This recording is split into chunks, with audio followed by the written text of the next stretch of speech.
Charles Unwin was born in 1829 to Anne Parsons, who had become the wife of James Unwin.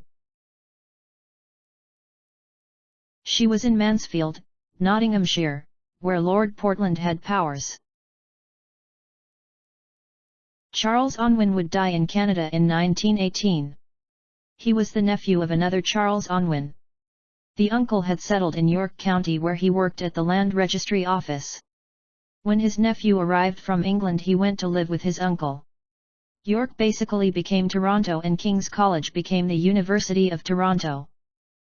The Saugeen Peninsula became Bruce Peninsula as the British bought out the rights of local First Nation tribal chiefs during the Bond Head era.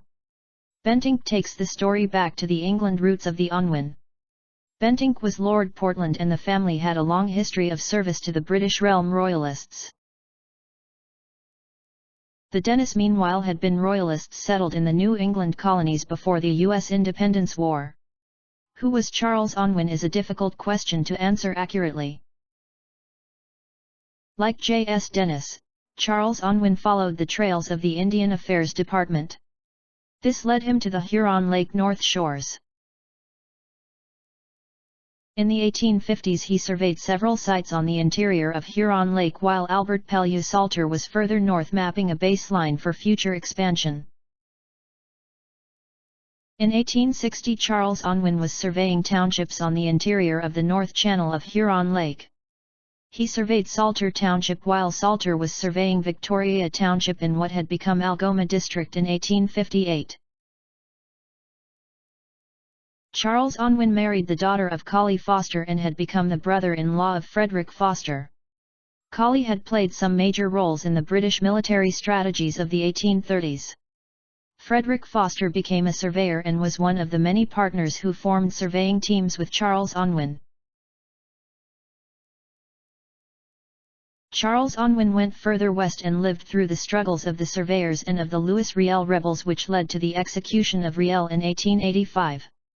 The Canadian Pacific Railroad was completed in the same year and was the first fully Canadian transcontinental railroad.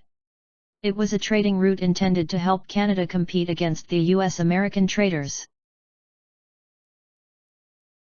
In 1881 Charles Unwin was serving as the Manitoba Provincial Inspector of Surveys. A few years later he was back in the Toronto area, where he served as a city engineer consultant for many years while continuing his partnerships.